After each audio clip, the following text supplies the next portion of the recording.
Olá, muito boa tarde você internauta, produtor rural que nos acompanha aqui ao vivo no site Notícias Agrícolas. Estamos de volta com os nossos boletins e o destaque neste momento é para o petróleo e seus derivados, né? A gente vai entender um pouco mais sobre as movimentações no mercado do óleo, esse mercado que é tão importante, né? Para a variação de diversas outras commodities no mundo, inclusive as agrícolas, né? E para isso a gente fala agora com o Pedro Shinzato, ele que é analista de petróleo e derivados da consultoria Stonex. Pedro, muito boa tarde, obrigado pela sua presença aqui com a gente do Notícias Agrícolas. Muito obrigado, pessoal, pela oportunidade. Boa tarde a todos. Espero conseguir ajudá-los. Obrigado você, Pedro, pela disponibilidade aí, né? Hoje a gente tem um dia de importantes, né, oscilações no mercado do petróleo. O WTI e o Brent aí chegaram até a perder mais, né? Agora operam com queda de cerca de 3% nos principais contratos, em cerca de $106 o barril para o WTI e $108 para o Brent. Bom, queria começar a gente entendendo essa movimentação de hoje no mercado do óleo. O que você, Pedro, acredita que o mercado tem acompanhado aí nesta sessão? Maravilha. Hoje, mais uma vez, uma queda do petróleo, né? Desde semana passada ele tem trabalhado em queda. Foram até semanas atípicas, né? Porque a gente vinha de consecutivas altas no petróleo aí desde final de fevereiro. A gente tem principalmente a questão das conversas na reunião dos BRICS, né? Onde foi colocada ali uma possibilidade de que se faça uma formação de preço usando moedas dos participantes do BRICS, né? E não mais o dólar como padrão. A gente sempre tem o dólar como padrão de cotação de commodity, né? Tem se discutido muito trabalhar com petróleo em yuan, em rublo russo, né? Em moedas diferentes. Mas daí eu chamo a atenção para o diesel, né? A gente tem quedas no petróleo, concordo, gasolina também caindo. Agora o diesel, em todo o movimento de baixa que a gente tem, o diesel tende a cair menos que os demais produtos. E também nos movimentos de alta, a gente tem geralmente o diesel subindo mais do que os demais produtos, né? Eu gosto muito de falar que a gente está vivendo uma crise do refino e não uma crise do petróleo, né? Sendo o diesel o derivado mais sensível e mais problemático no momento. Perfeito, Pedro. Bom, queria trazer para a nossa conversa também a questão, né, da demanda, né? A gente vinha acompanhando aí, principalmente nos últimos dias, a retomada lá das atividades na China, né? Também tem as questões relacionadas ao maior consumo nos Estados Unidos, então o mercado atento a essas duas variáveis. Também me parece que tem informações relacionadas ao cenário de combustíveis também lá nos Estados Unidos. O Joe Biden está uma movimentação por lá. Queria que você analisasse todo esse cenário também relacionado à demanda, né? O que de fato o mercado tem acompanhado nesse sentido? Perfeito. A gente se discute muito hoje no mercado, né, a possibilidade de a gente entrar numa recessão global, né? A gente está com inflação alta no mundo inteiro, todos os países estão com preços de alimentos, preços de combustíveis muito altos, né? Não é exclusividade do Brasil isso. E discute-se muito até que ponto que o mercado aguenta sem ter uma queda na demanda. Podemos ter uma recessão que vai frear a demanda por petróleo e derivados. Mas isso eu diria que é algo mais de médio a longo prazo. No curto prazo a gente continua com o mercado bastante apertado no físico, né? E daí novamente chama atenção para o diesel. O diesel está numa situação bastante delicada nesse momento. A gente está com os estoques de diesel muito baixos, tanto nos Estados Unidos, quanto na Europa, quanto na Ásia. São os 3 grandes centros que a gente acompanha, que existem estatísticas abertas para estoques, né? E é por isso que o diesel continua trabalhando sempre muito acima do petróleo e dos demais derivados. Então, infelizmente, eu ainda vejo mais espaço, pensando em todo esse próximo semestre, né? Todo esse segundo semestre do ano. Eu ainda vejo preços de diesel bem robustos, né? E chamo atenção para dois cenários, falando especificamente do diesel. A temporada de furacões dos Estados Unidos, na verdade do Golfo do México, né? Todo ano existe uma temporada de furacão, né? Que geralmente fica concentrada principalmente em setembro, outubro e novembro. Não entramos ainda nessa temporada, né, mas os meteorologistas apontam que essa temporada promete ser uma temporada muito forte, com furacões bastante impactantes aí. O furacão é um fenômeno que você tem uma previsibilidade muito pequena. Você só consegue saber, ter alguma ideia do que se vai acontecer 2, 3, 4 dias antes, né? Infelizmente não tem um horizonte tão longo. E quando temos furacão na região do Golfo do México, a maioria das refinarias americanas, que é o maior centro de refino do mundo, ficam na costa do Golfo, na costa do Texas, na costa da Louisiana. E se a gente tem um furacão chegando, muitas vezes vai ter danos na capacidade física da refinaria. Pode quebrar uma torre de refino, pode quebrar algum duto, pode alagar a refinaria. E isso não é novidade, isso todo ano acontece, né? Se realmente tivermos furacão forte esse ano, a gente pode ter refinarias fechando aí por 10, 15 dias talvez, né? E vai colocar ainda mais pressão nesse mercado que já está tão apertado para o diesel. E o outro elemento são os embargos da Europa contra a Rússia, né? A gente já tem embargos dos Estados Unidos, do Canadá e do Reino Unido, colocados contra a Rússia, mas o embargo que mais impacta mesmo é da União Europeia. Por quê? Porque a União Europeia é um dos maiores importadores de petróleo e derivados da Rússia, petróleo e diesel da Rússia. Os embargos estão estipulados para começarem só no início de 23. Então, provavelmente, no final do ano, a gente vai ter europeu, lembrando aí, Alemanha, Holanda, Bélgica, França, são todos grandes consumidores de diesel, né?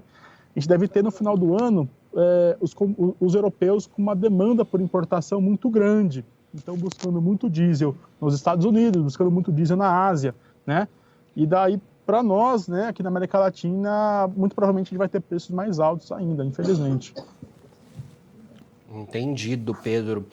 De fato, diante desse cenário que você faz em relação ao curto prazo, médio prazo e olhando lá na frente também, né, a gente tem a noção de que, de fato, o mercado do petróleo e seus derivados ainda deve ter nesse ano de 2022 muitas oscilações e possíveis surpresas, né? A gente que acompanhou no mercado do óleo ficando no negativo lá, né, no início da pandemia, depois a gente teve a disparada, né, também em alguns momentos, o mercado testando níveis recordes, inclusive. Tivemos, né, um ponto também que, como você mencionou, essa questão dos embargos da Europa ao petróleo russo, né, que está relacionado à guerra entre Rússia e Ucrânia. De fato, muitos componentes aí no mercado do óleo impactando o petróleo e todos os derivados, né? A gente deve esperar ainda muitas movimentações, né? Sem dúvidas, sem dúvidas. O mercado de petróleo e derivados, ele geralmente, das commodities, né, eles tendem a ser das commodities mais voláteis que existem. Eu associo muito isso ao fato que a gente não tem safra de petróleo, não tem safra de diesel, né? Então a gente tem produção sempre 24 horas por dia, 7 dias por semana. Quando a gente pensa na forma que o mercado se estruturou, a gente tem estoques menores em proporção ao tamanho do mercado, em comparação com um produto que tem safra, né? Vamos pegar, por exemplo, a soja. A soja, ela é colhida durante 2, 3 meses no ano. Você precisa ter uma armazenagem no país que suporte você ter produto para os outros 9 meses que não se colhe soja. Agora, no petróleo e derivados, como a produção é 24 horas por dia, você não precisa de tanto estoque. São mercados muito mais de fluxos, né, e menos de estoque. Isso garante muita volatilidade nos preços, né? E quando a gente coloca o segundo maior refinador de petróleo do mundo, né? O terceiro, na verdade, maior refinador do mundo, mas é o segundo maior exportador de derivados do mundo, o segundo maior exportador de petróleo do mundo, que é a Rússia, no meio de um conflito bastante danoso que está acontecendo ali no leste da Europa, a gente tem ainda uma componente ainda maior de volatilidade no mercado. Então, eu ainda vejo muita volatilidade pela frente, né? E não é só não é só em 22. 23, muito provavelmente, já vai iniciar também com fortes emoções no petróleo e derivados. Sim. Pedro, quando a gente fala em todas essas movimentações, há muita variação então esperada para os próximos anos, inclusive conforme você pontuou, a gente consegue ter um panorama de preços que a Stonex estima, pelo menos para esse ano de 2022, para o mercado do óleo? A gente dá para fazer essa previsão? É sempre muito difícil prever preço, né, pessoal? Ainda mais no nível de incerteza que a gente tem, no nível de volatilidade que a gente tem tido no mercado hoje. Mas colocando em formas bem gerais, eu colocaria o petróleo entre 100 e 120, talvez até uns 130 dólares para esse ano. Mas, novamente, vou repetir a frase, né? A gente não vive uma crise do petróleo, a gente vive uma crise dos refinados, né? O diesel hoje, ele está em patamar de preço que seria equivalente a um petróleo a 160, por exemplo, né? Está muito, muito além do que o petróleo está hoje. Uhum. E eu acredito que o diesel deve continuar ainda em níveis muito acima do petróleo e de mais derivados, né? Então, eu colocaria principalmente para o diesel, né? E a gente tem uma cotação de referência de diesel em Nova York. Ele está agora a 4,40 dólares por galão. Eu colocaria entre 4 e 5, talvez até um pouquinho acima dos 5 durante esse segundo semestre, em momentos de mais estresse. Se tivermos um furacão muito impactante, é possível que realmente ele passe dos 5 aí e a situação fica um pouco pior, né? Sim. De fato, você trouxe para nossa conversa esse ponto importante relacionado ao refino, né? Que é muito interessante essa análise, Pedro. Eu queria trazer para nossa conversa também, relacionada a essa questão do refino, né? Principalmente do diesel, o ponto focado no Brasil, porque a gente viu aí nas últimas semanas, podemos dizer assim, né? Preocupações, né? Relacionadas à escassez de diesel por aqui, por exemplo, né? A gente já está com preços altos do diesel, né? Vem acompanhando isso. O cenário de combustíveis, de fato, já tem acompanhado isso. Isso não está restrito ao Brasil, né? A gente falou há pouco das preocupações lá nos Estados Unidos com isso também. Então, queria trazer para nossa análise a questão do diesel voltada para o Brasil. Na visão da Stonex, a gente pode ter escassez de diesel por aqui? Como é que vocês veem esse cenário? E eu trago também essa pergunta, já que hoje a gente teve uma divulgação importante no caso da Argentina, falando que por lá já há pontos de bloqueios nas rodovias por conta da impossibilidade dos caminhões irem até os postos para abastecerem com diesel, né? Me parece que essa realidade de escassez já está mais latente por lá. Nas últimas semanas, inclusive, a gente falava de caminhoneiros que esperavam até 12 horas para conseguirem abastecer com óleo diesel lá na Argentina. Como é que você analisa esse cenário como um todo focado para o Brasil? Maravilha. Vou até dar um passinho para trás, se vocês me permitem, né? Sim. A gente discute muito que o Brasil é autossuficiente em petróleo. Concordo 1000%. O Brasil produz mais petróleo do que a gente consome hoje, na verdade, né? Mas isso veio muito após o pré-sal, e o pré-sal é uma história muito recente, né? A gente tem aí 10, 8 anos de pré-sal apenas, em proporções grandes, né?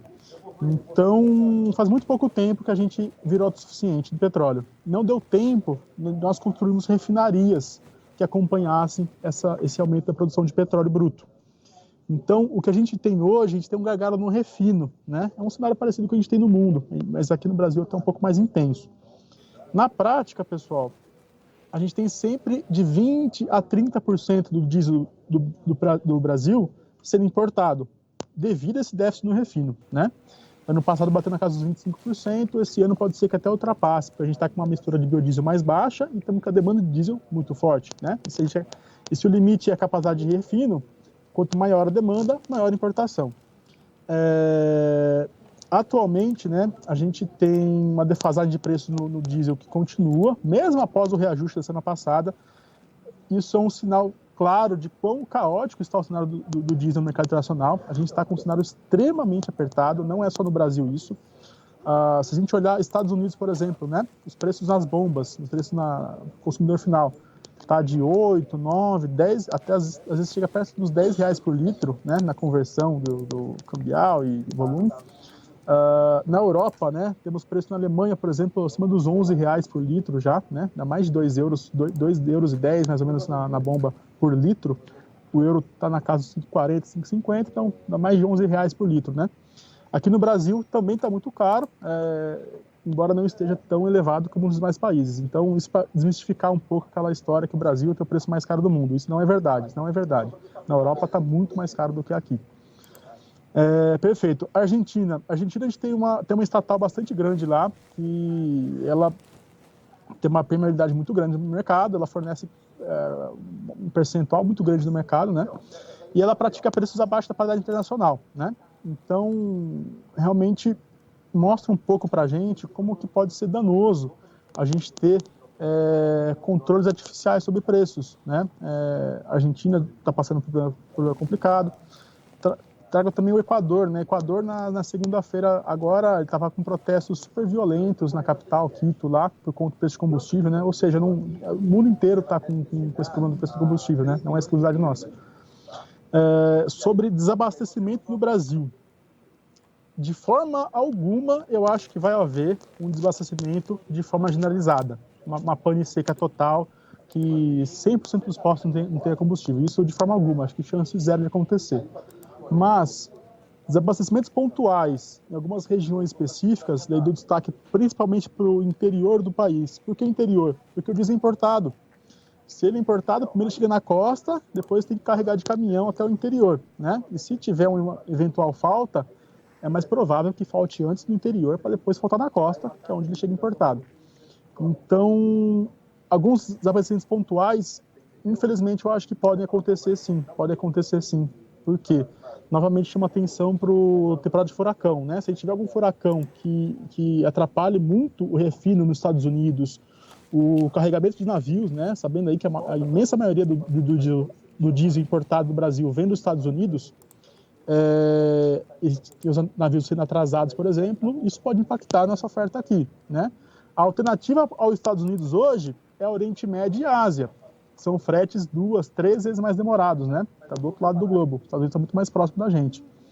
Então, realmente vai ser um desafio a gente ver, né, como que o mercado vai se comportar, principalmente a partir de setembro, outubro, novembro, né? Que são os meses onde a temporada de furacões costuma ser mais intensa. Sim, Pedro, e a gente seguirá acompanhando aí todas essas informações. Certamente queremos contar com a presença de você. Sempre que tiver novidade aí da StoneX, pode contar com a gente por aqui para a gente atualizar os produtores rurais, né, os envolvidos na cadeia do agronegócio como um todo, viu? Maravilha, mais uma vez, muito obrigado pela oportunidade. Obrigado você. Falamos aí então com o Pedro Shinzato, analista de petróleo e derivados da StoneX. A gente atualizando então o mercado do óleo. Agora, na finalização dos nossos boletins, você encontra as nossas redes sociais. Daqui a pouquinho tem mais boletins ao vivo. Fica por aí e não se esqueça. Notícias Agrícolas, 25 anos ao lado do produtor rural. Se inscreva em nossas mídias sociais. No Facebook, Notícias Agrícolas. No Instagram, @Notícias Agrícolas. E em nosso Twitter, @Norteagri. E para não perder nenhum vídeo, não se esqueça de nos acompanhar no YouTube e na Twitch, Notícias Agrícolas Oficial.